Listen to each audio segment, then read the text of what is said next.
بسم الله الرحمن الرحیم. السلام علیکم کتونکو ویس کرنی ما دیونی ویډیو سره راغلی ما یو پیر بیا ټل فارمیسي ته چې دوی یو دستوره جوړه کړې ده د جشن آزادۍ په حوالې سره. دوی کیک راوړی دی، کیک په کټ کې موږ به د دې خلکو نه تاثرات پوښتو چې دې خلک د 14 اګست په حوالې سره څه تاثرات لري. راځئ موږ سره اوسئ. پروګرام په حوالې سره تاسو څه تاثرات لري؟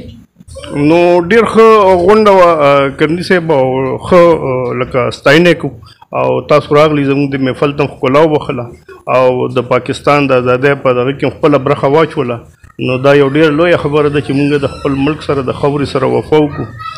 دا زموږ دپاره ډېره لویه خبره ده. بیا ستاسو په رنګ د سوشل میډیا د خلکو د ادب سره د خلکو تړون چې کوم دی، نو دا محفلونو ته ښکلا بخي او محفلونه هم په داسې خلکو آباد وي. او دا زموږ یو وړه شان تحفه وه، زموږ ډالۍ ده د دې ملک سره د یووالي دپاره چې الله دې دا ملک ښاد او آباد راته لري. چې دا ملک وي نو زموږ هر څه دي، چې دا ملک نه وي نو هېڅ هم نشته. ټل فارمیسي منیجر ډاکټر امین صاحب سره ناست یو. د دوی نه هم دغه ساده سوال دی چې د دې 14 اګست په حوالې سره تاسو څه احساسات لرئ؟ جی تھینک یو، ډیره مننه ستاسو د راتګ دپاره. زما نوم محمد امین دی، منیجر فارمیسي یم دلته په ټل فارمیسي کې. پاکستان چې کوم دی 1947 کې زموږ سره دا شی و، نن چې کوم دی د پاکستان 77 وا صدي چې کوم دی هغه موږ مناو. پاکستان زموږ سره پیسفول کنټري ده، دلته زموږ سره امن دی او موږ په دې باندې پراود کوو. او موږ وایو چې دا ورځ په ټل فارمیسي کې اوس به موږ د دې کیک کټینګ سرمني کوو. ټول خلک موږ راغونډ شوي دي، راغلي دي او دا سلیبریټ کوو.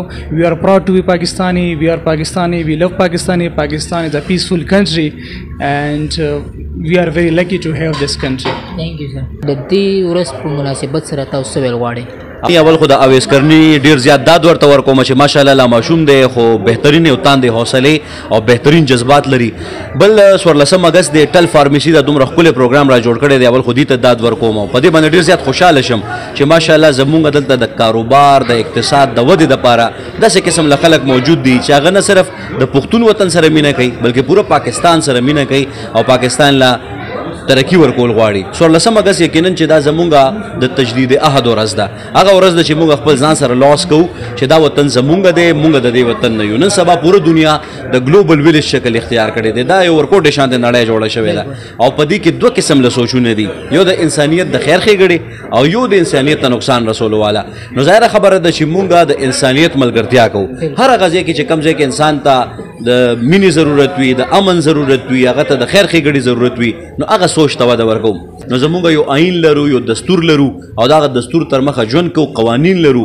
نو مونږ الحمدلله یو مهذب قام یو او مشکلات راځي. ظاهره خبره ده چې دهشتګردي وي، سیلابونه، زلزلې وي، د دې ټولو په شریکه باندې په مضبوط زړه باندې په مضبوطو ارادو باندې مقابله کوو او انشاءالله داسې ښکلي ښکلي زلمي ښکلي ښکلي ګلالي به زیږو چې هغه بهترین افرادي قوت وي دنیا دپاره چې خبره هم کولی شي او کار هم کولی شي. ډېره مهرباني. او نسیم بھائی ډومنې خو ته خپل پروګرام کې ډېر مینه هرکلی او څه تاثرات لري د دې پروګرام د جیني د 14 اګست په حوالې سره؟ مننه ستاسو نه چې موږ ته وخت راکړ، ډېره مننه، مهرباني.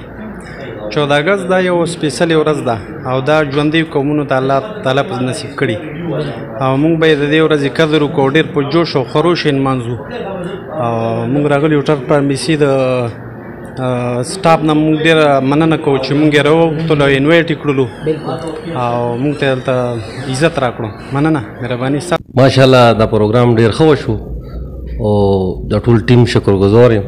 دومره ښایسته په مینې منې ماشومان یې راوستلو، ملک سره مینه کول دا ډېر لوی کار ده او ټول ملګري راغلو، هغو ته خپل بچي راوستلو، کیک یې دلته کې کټ کړو. زه ډېر زیات خوشحاله یم. کامیاب په پروګرام باندې تاسو ډېره مبارکي. ډېره مهرباني.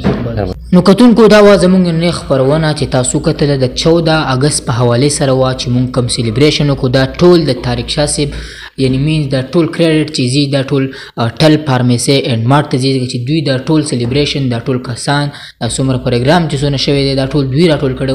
ډېر شکرګزار یو، مننه یې کوو. او دا وه زموږ ویډیو چې تاسو کتله. تر بلې خپرونې پورې موږ لره کې اجازت هر چېرته چې خادباد ورلو سي لوی الله پامان.